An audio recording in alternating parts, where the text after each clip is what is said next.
Hi everyone, Grant Werstick here again with another issue of the Hippocratic Diaries video lesson.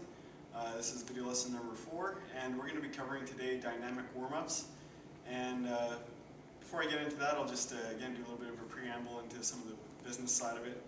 A lot of you have been sending questions, and that's great because the questions, what they do for me, one, they tell me what's important to you, and so then I can again gauge the content and adjust it to what's going to be relevant. And secondly, the more questions I get, the more I understand what you're actually absorbing and what's meaningful to you. So again, then I can adjust the content. So keep sending in your questions. Facebook, email, phone calls, text messages, even in the YouTube comments section or YouTube inbox message.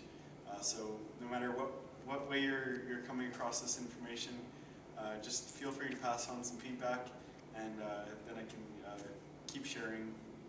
And again, if you have any ideas of exercises you want demonstrated or other fitness concepts, also if you have any ideas of food prep that you want done, let me know, and if I have a way to make that happen, then I will do it. So keep the feedback coming. Alright, so dynamic warm-up.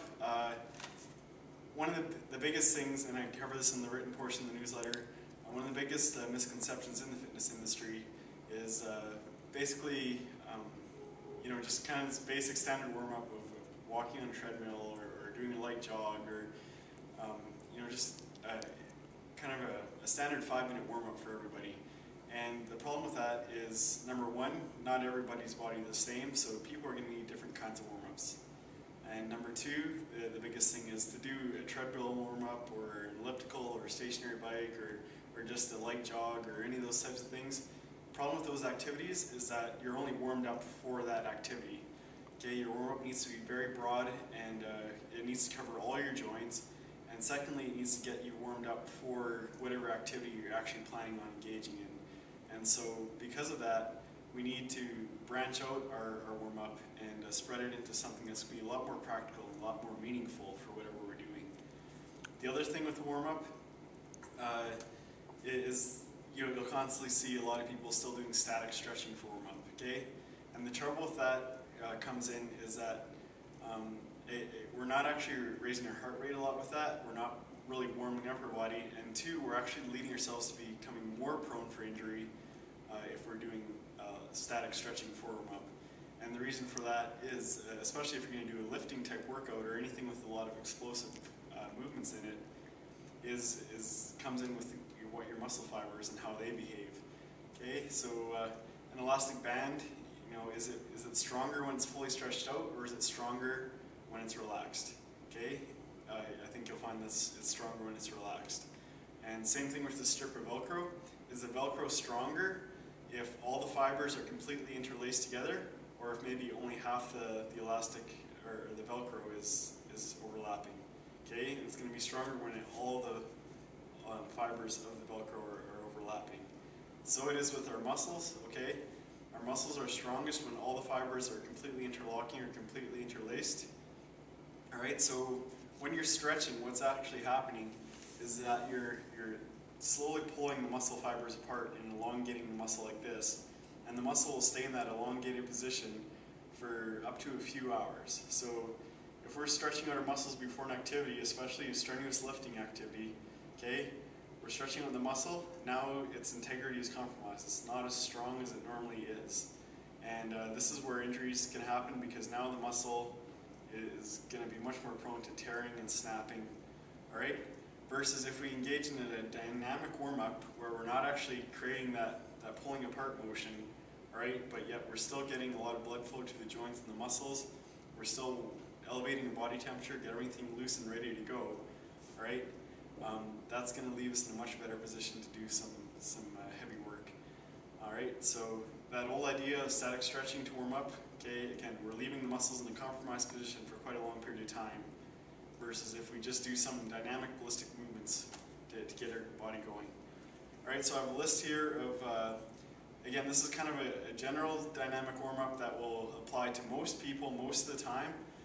It also works great as kind of a cool down and something to help relax you. It's a good thing to do in the morning when you wake up. But just generally, you know, this is 5 to 10 minutes of your time that will be well spent to warm you up for any physical activity you do. It'll help you perform better, it'll help prevent injury, and it'll help wake up your nervous system so you can lift heavier and harder. Right, so these movements will be, I'll try and put them in the info section of the video, and also they will appear in the offline portion of the newsletter, so you have something to go by. Right, so what we're going to do is begin. I'll just go through the technical aspects of each movement, and then from there we'll do a full round through the entire warm-up, just a few repetitions of each. When you're doing this on your own, if you did about 10 repetitions of every movement, you should be good and warm by then. You'll feel yourself breathing a bit heavier, definitely feel your heart rate come up, and you might even break a light sweat just going through the warm-up. Right, so just the technical aspects of each movement, and then we'll go through the flow. So the first movement for this is just neck rotations, and you're just going to start moving each direction first, and then you'll bridge it all together and do the full rotation. So start looking to the left, to the right, looking all the way back, and all the way down. Looking left, right, all the way back, all the way down. After you do that, you can start with a slow neck circle. Again, big full range of motion, and just nice and slow. We don't want to go fast on this one. Okay, a few neck circles one direction, a few neck circles the other direction. Big gradual movements. Okay, and only working in the range of motion that you're comfortable with. So if you can't do something quite as deep or quite as full as I'm doing it, just work in the range of motion that you can do it in. And again, as your fitness improves, as your flexibility improves, you'll be able to do more. Okay, shoulder rotations. Start with rolling shoulders backwards. Get nice big circles, pinching your shoulders up, rolling them back, dropping them down, come forward again. Again, as if you're trying to get your shoulders to touch your ears, nice big circles, moving backwards. Okay, now shoulder circles moving forwards. Again, get the shoulders to touch the ears, nice big rotations forward. Okay, now we're going to do one shoulder at a time, roll forward. Okay, so kind of like you're swimming, only your arms aren't coming up and around. Just the shoulders, big rotations, and rolling back. Nice big rotations.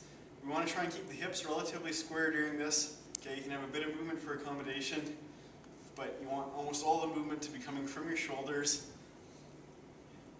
and your spine and your ribs. Okay, just the thoracic movement.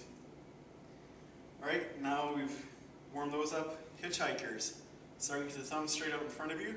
This one, you're going to bring your thumbs to your nose. And as your thumbs come to your nose, you're going to point them out. And you're going to drive your thumbs out as hard as you can. Okay, at the same time, trying to keep your elbows tucked into the middle.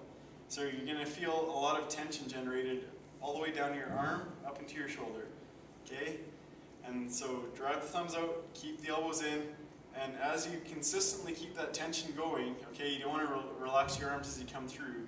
So as you consistently keep that tension coming, all right, straighten your arms again, bring the thumbs out to the middle, and then back up to the nose. All right, thumbs out, elbows in, keep that tension all the way through to the beginning of the movement, and then keep rotating through, just like that.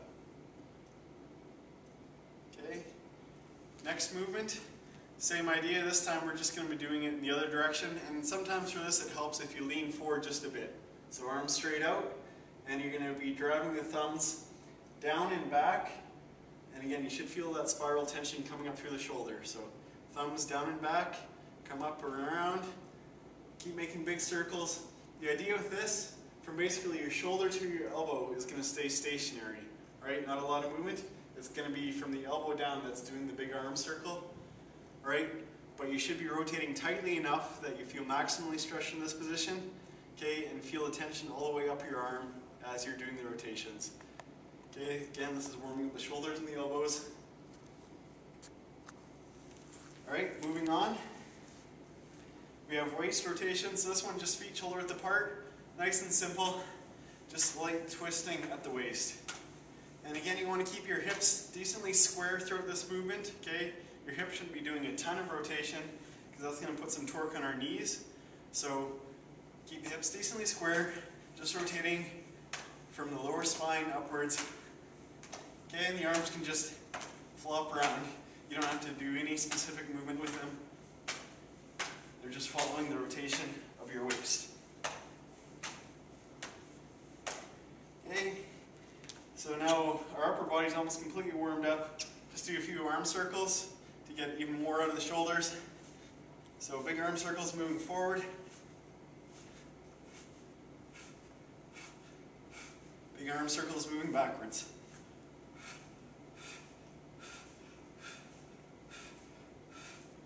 Okay, and again, with those kind of movements, the more comfortable you are with them, the faster you can go, and the more forceful they can become.